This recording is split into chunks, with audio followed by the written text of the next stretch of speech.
Selon le nouveau code numérique, si vous partagez un document, vous êtes autant responsable que celui qui l'a introduit dans le réseau en premier.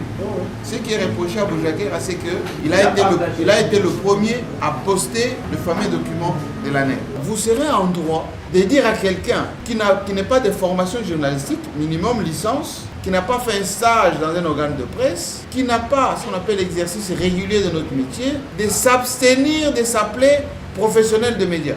Félicitations, le père. La deuxième personne. J'avais demandé au président si les journalistes un jour, ou la corporation des journalistes, pouvaient aussi m'aider d'une manière ou d'une autre pour que je devienne aussi député national. On se soutient mutuellement, les jeunes, c'est les plus forts et les moins faibles, donc ça devient quelque chose qui peut faire évoluer notre pays et qui peut nous aider à vraiment émerger notre pays derrière notre président de la République, comme vous le savez. Donc nous sommes là. Je suis très heureux de vous accueillir chez moi. Sentez-vous très à l'aise. Ces médias sont souvent phagocytés par ceux qui ont les moyens. Ça peut être le politique, ça peut être les chefs religieux, ça peut être aussi des fonctionnaires de l'État mais qui se cachent. Et les journalistes rencontrent beaucoup de problèmes. Manque de contrats de travail, pas suffisamment de publicité, une certaine précarité et depuis quelques temps, on en parlait dans la troisième partie, la pression politique, la pression des hommes forts, la pression de l'environnement qui n'est pas très sain. Et c'est dans ces cadres-là que nous avons été installés. Vous savez, après la mort de notre président Chilundé, on a géré la transition avec beaucoup de difficultés. Des difficultés d'humeur entre les gens, les difficultés de nous installer avec le changement de régime qu'il y a eu. Donc ça posait un certain nombre de choses qui n'ont pas beaucoup bénéficié aux journalistes. Et je pensais qu'il était nécessaire qu'on puisse faire le point ensemble. Le comité et moi-même, nous nous sommes fixés des objectifs en termes de cotisation. On a primé bien sûr avec le maillot cotisation, mais on n'a pas fait les nécessaires. Il faut qu'on se le dise, on est entre nous. Nous n'avons pas la culture de la cotisation. Nous avons eu 2 ou 3 ou 4 réunions d'ailleurs avec notre secrétaire. Et je suis revenu pour vous dire que toute association fonctionne avec les contributions. C'est avec ça que nous pouvons payer les loyers si on prend un siège. C'est avec ça qu'on peut secourir quelqu'un en cas de problème, de maladie. C'est avec ça qu'on peut intervenir lorsqu'il y a malheureusement un décès dans la corporation. Assez régulièrement, je reviens auprès de notre secrétaire pour faire le point. Alors je lui pose souvent la question, où est-ce qu'on en est avec la trésorerie? Il dit, président, il n'y a rien. Président, moi-même, je ne sais pas arriver là où vous êtes. J'ai dit, vous débrouillez-vous arriver, mais vous allez bien repartir. Et je peux vous l'avouer, toutes les interventions que vous pouvez voir, on va assister à un collègue qui est éprouvé, c'est votre président qui essaie de faire un effort. Gerbe de fleurs, c'est votre président qui peut faire quelque chose. Et même lorsqu'on sort quelqu'un de prison, des cachots, il y a souvent ce qu'on appelle les frais administratifs. Soit l'OPJ va dire, soit le commandant va dire, mais président, aussi journaliste, mais au truc se garde. Ou certains même arrivent, dernièrement il y avait un journaliste, je peux le citer parce qu'il est quelqu'un de gentil, Chioyo, qui était à la francophonie. Et il avait laissé son laissez-passer présidence de la République sous le parapluie. La GR renseignement l'ont attrapé. Tout confisqué. Et il était prêt à l'amener à la cité de l'Union africaine. Il a eu le réflexe, comme vous l'avez déjà pris le téléphone, de chercher un petit téléphone à côté et de m'appeler. Plutôt, il avait dit à ses colonels, je suis journaliste. Et ils disent, mais oui, journaliste, mais qui peut le prouver? Pourtant, ils travaillent ensemble avec lui. Avec lui à la présidence. Alors, appelez le président, s'il peut confier. Alors le colonel m'appelle, j'ai dit, mais vous êtes tout non? Nous sommes prêts à aller le déposer là. J'avais déjà tout pris. Je leur ai donné rendez-vous à mon bureau, je dis, venez, amenez. Et là, ils sont arrivés avec Freddy, tout dépouillé. Non, président. Nous, on est prêts à partir avec lui. Si vous dites rien, nous, on part. Il faut parler. Oh, qu'est-ce qu'il faut parler? Non, il faut 6 billets. 6 billets. 6 billets. Comme ça, à l'occasion de rien. Oui, 6 billets, ça, c'est bon. Et on a donné le nécessaire. Il est seul. Et je l'ai gardé avec moi. Parce que comme ils sont venus avec leur propre voiture, ils ont dit, bon, président, on peut aller avec lui pour qu'il aille récupérer sa voiture. Rien. J'ai dit non, il reste d'abord ici, vous partez. Moi, je vais m'organiser pour que qu'il aille récupérer sa voiture. Ça démontre à suffisance le manque de cotisation, ce que ça peut donner. Et je ne vous raconte pas ce que je suis en train de gérer en ce moment. 2 cas. Il y a notre consoeur, comme vous savez, Eugénie, qui est décédée aux États-Unis. Malheureusement, la famille éprouve des difficultés considérables. D'abord, le corps est en ce moment encore là-bas. Tony Chaud et l'équipe qui s'occupe sont venus me voir. On est en train de faire les dossiers pour le gouvernement et notre ambassade fasse quelque chose. Parce qu'il était en transit pour le Canada. Et il est mort à la gare. Le dossier qui a été constitué sera présenté au retour du ministre Mouyaya, je pense demain, après-demain, pour qu'on voit de quelle manière. Mais entre-temps, l'écho est encore au funéraire. Donc chaque jour, il faut idem pour notre confrère Stéphie. Vous vous rappelez, celui qui est décédé En France. dans un lac en France. Il faut également penser au rapatriement. Et nous sommes en train de coupler les 2 dossiers pour ne serait-ce que on puisse rapatrier le corps. La difficulté, c'est que au niveau de l'association, on n'a pas. Et le gouvernement, avec l'environnement électoral à ce moment, ça risque d'être un peu difficile. Et donc, je vous rappelle que de vous prémunir, ça veut dire quoi? Il vous faut votre carte. Votre carte. Même tenant lieu de carte. Avec vous. Deuxièmement, faites un effort d'être à jour des cotisations. Nous avons déjà notre annuaire. Il faut que vous figuriez dans l'annuaire. Même les ambassades, les bureaux conjoints des Nations Unies, tous ces gens, dès qu'on parle d'un journaliste en difficulté, ils vont dans l'annuaire. Ils vont vérifier. Il faut que votre nom soit dedans. Troisièmement,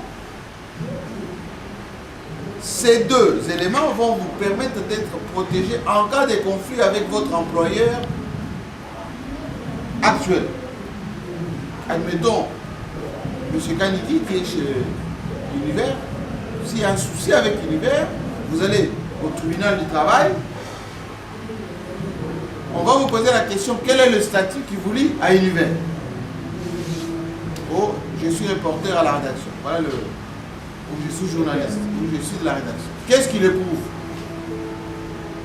Si on ne vous donne pas les bulletins de paie, si vous n'avez pas un autre symbole qui caractérise votre attachement, il vous faut être à jour des cotisations, avoir votre carte tout en lieu, mais effectivement des supports de votre participation à la rédaction. Ceux qui passent à l'antenne, ayez la possibilité d'archiver vos prestations.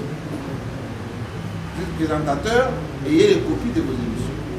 Vous publiez des articles en ligne, ayez votre base de données de vos articles publiés.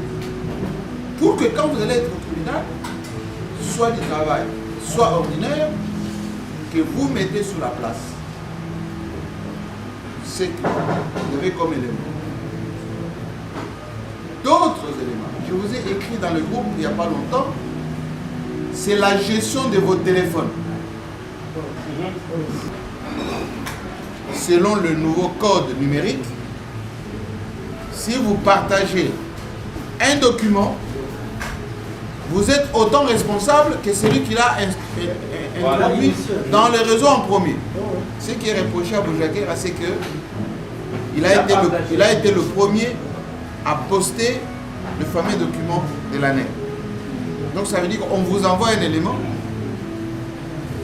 N'ayez pas l'automatisme de le partager. Il faut d'abord regarder de quoi il s'agit. Vous comprenez de quoi il s'agit. Je vous donne une petite confidence. Salomon Kalonda, on avait envoyé des éléments compromettants dans son téléphone. Intentionnellement. Mais comme il n'avait pas ouvert ces éléments, ça a été pour lui une chance. Et donc, ce que vous pouvez faire, c'est quand vous recevez l'élément, vous lisez cet élément, vous sentez que cet élément est compromettant ou ça c'est sensible, détruisez cet élément. Vous allez détruire, certainement ça va rester dans la mémoire vive pendant un certain temps, mais au moins vous avez fait le réflexe de les détruire. Pour que le jour où on va vous poursuivre, qu'on dise, bon, écoutez, il a reçu, oui, il a vu, oui, mais il n'a pas été distributeur de ce qu'on appelle aujourd'hui faux bruit. Je vous le dis, c'est par protection. Pas très souvent, quand je vais pour intervenir, on dit très souvent, mais président, vous avez vu que votre journaliste, il est parmi ceux qui ont alimenté, propagé et distribué ces faux bruits. Le deuxième point que je voulais évoquer avec vous, c'est en ce qui concerne le congrès que nous allons faire. Extraordinaire. Ce congrès est arrivé parce qu'effectivement, nous avons eu la nouvelle loi. Loi dite Mouyaya, après les États généraux. Nous avons travaillé avec le comité scientifique, présidé par le professeur Bamani, le nouveau texte. Ces nouveaux textes,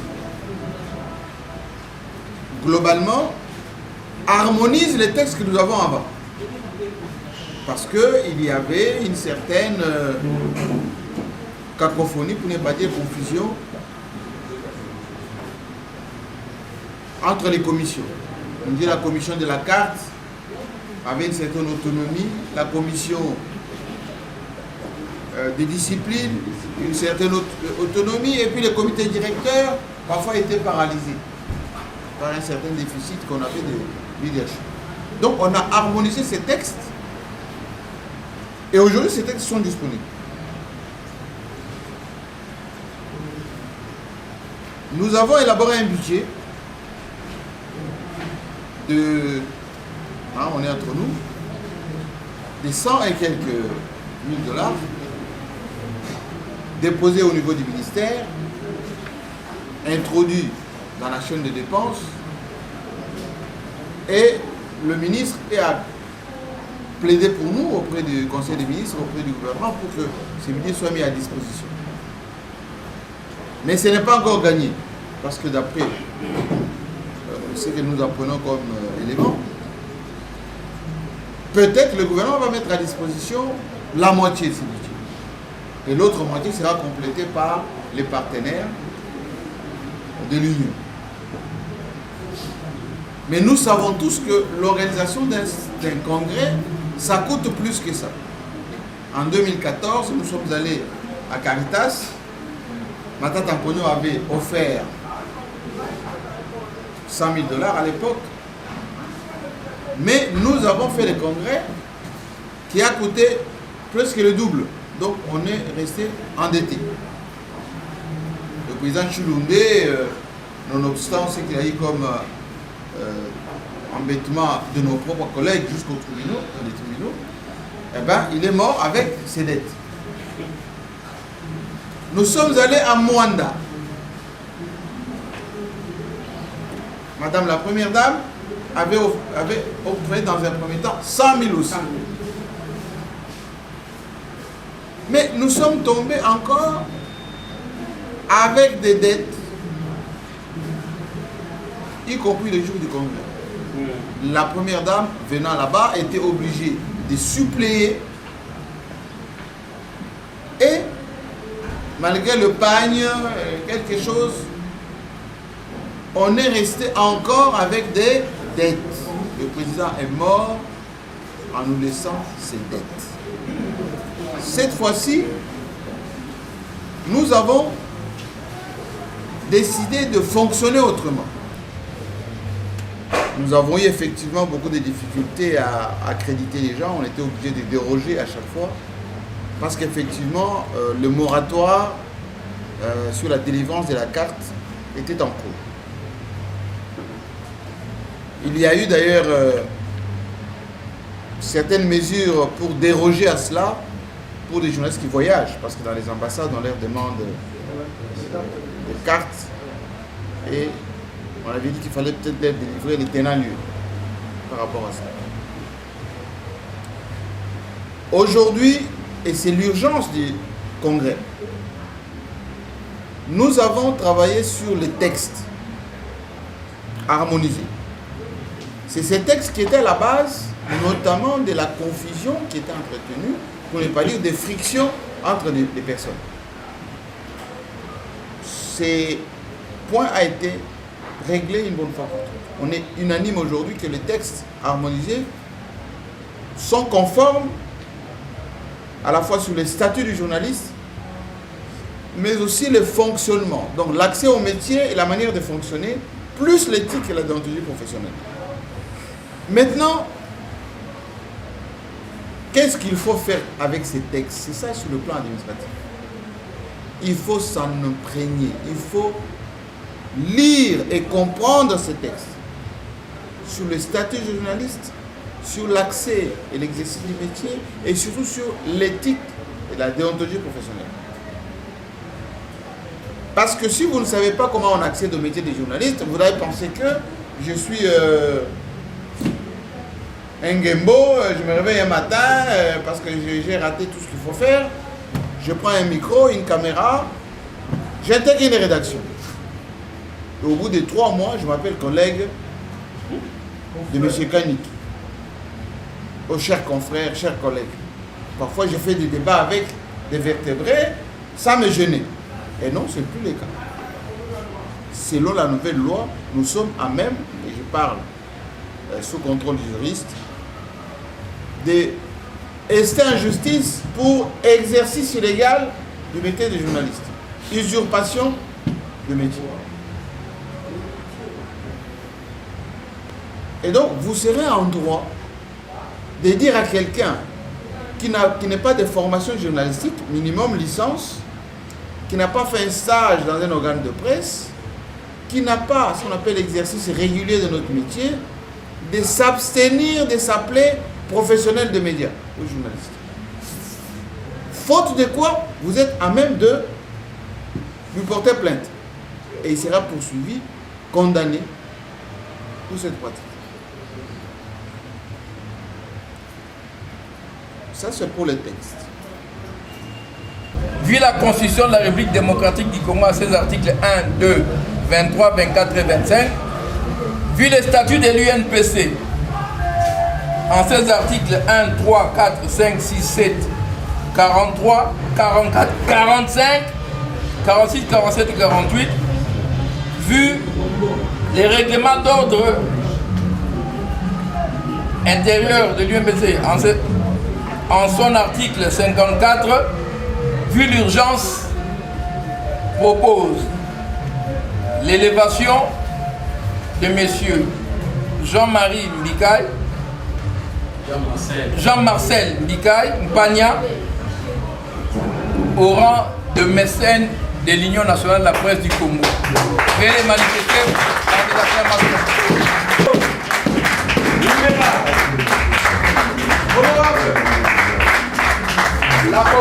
C'est pour la deuxième fois que l'association La Presse, pilotée par les grands Jean-Marie Kassamba, et viennent de tenir leur 50e assemblée, mais au moins l'assemblée, je ne sais pas comment chronométrer ça, mais sinon extraordinaire chez nous à Plaza. Donc nous sommes présentement au niveau de Plaza vers l'Union européenne. Ils ont choisi ces cadres parce qu'ils ont trouvé quand même qu'il y a du sérieux dans tout ce que nous faisons. Et par rapport à l'assemblée qu'ils ont tenue aujourd'hui, moi, ce qui me marque beaucoup et ce qui me touche présentement, c'est le fait que la haute hiérarchie de cette assemblée m'a élevé comme mécène de la presse congolaise. C'est quelque chose que je n'oublierai jamais dans ma vie. Et à mon tour, je promets à la presse. En tout cas, on n'a pas beaucoup de moyens, mais on va se soutenir avec le peu qu'on peut avoir à tout moment et à n'importe quel moment. Et à n'importe quel endroit plutôt. Vous avez un message particulier adressé à tous les journalistes, ceux qui sont venus et ceux qui ne sont pas venus? Le message que je peux adresser à tous les journalistes, pour l'instant, je préfère être égoïste maintenant. Je préfère que les journalistes nous construisent et nous aussi nous allons les construire. C'est tout ce que je peux dire. Quand on se construit et finalement on conjugue le verbe manger et on mange avec tout le monde. C'est tout ce que je peux dire. Merci à vous. Monsieur Mbikaï, nous vous connaissons étant qu'un scientifique, qu'un professeur d'université, qu'un DG d'une grande institution universitaire qui est l'ISES ici à Kinshasa. Mais présentement que vous avez aussi les ambitions politiques d'être parlementaire. Est-ce que vous avez bien réfléchi d'être un DG pour postuler comme un député national? Qu'est-ce que vous allez apporter depuis ce début si aujourd'hui vous êtes élu député national? Au fait, comme vous l'avez dit, je suis professeur ordinaire aujourd'hui et je pilote une grande institution de l'État. Et la plupart de ceux qui connaissent mon parcours, en tout cas, je ne suis pas déçu de ce que je suis aujourd'hui. J'ai fait une carrière, j'ai commencé comme assistant, premier mandat, deuxième mandat, chef de travaux, professeur associé, professeur full et aujourd'hui professeur ordinaire.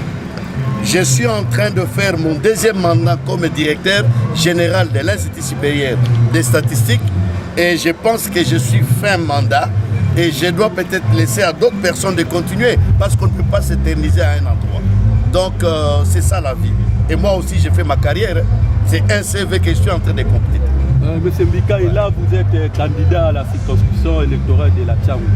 Qu'est-ce que vous pouvez dire à votre base et si vous pouvez déjà lancer votre code que la CENI venait de vous octroyer? Ah oui, effectivement, la CENI vient de m'octroyer un code, c'est le 1266. Les 12 là, c'est le verbe construire. Et 6 plus 6, ça fait encore 12, c'est le verbe manger. Et pour les amis de Tchangou, au fait, moi je me considère comme quelqu'un de Tchangou parce que j'ai les ABC. Quand vous arrivez au niveau de Bibois, j'ai une très grande école que j'avais construite pour les enfants des orphelins et pour les dames, les enfants de veuves militaires. Ok, ça c'est un A. Le B, vous voyez dans les cadres dans lesquels nous sommes. Donc le B que je gagne, j'ai essayé un peu de porter un plus ou d'apporter un plus pour la population de Givel. Ouais. Vous voyez que c'est un beau cadre. Donc on est à l'aise et tout ça. C'est le B. Et le C, quand vous passez vers Nsele, vous voyez toujours où il y a Chembikai. C'est un site touristique avec une piscine de 25 mètres sur 12. C'est passé une piscine semi-olympique. C'est déjà quelque chose pour les amis de Tchango. Et pour ceux qui connaissent, ceux qui le savent, on a été plusieurs fois vers Kimbanseke, à Wenzaloufou. La personne qui met des sacs là-bas pour éradiquer les érosions, c'est la personne qui est devant vous ici. Nous allons vers Ndjili Sekomaf, aller seconder les mamans avec les intrants. Quand je dis intrants, ça veut dire que les outils de travail, avec les semences et ainsi de suite. Et dernièrement, vous nous avez vu au niveau d'Ndjili Siforko, entrée Siforko, on a été aussi voir les mamans maraîchères. Donc, pour manger, il faut qu'on se construise, comme je disais tout à l'heure. Si vous me construisez et que moi je vous construis, il n'y aura jamais d'escroquerie, il n'y aura jamais de menteurs, il n'y aura jamais de mauvaises choses entre nous. Et c'est ce qui va nous aider à reconstruire notre pays, comme le souhaite notre président de la République. Parce que je ne voudrais pas citer les noms maintenant, vous connaissez. Une fois je cite Fa, tout le monde. Ok, merci.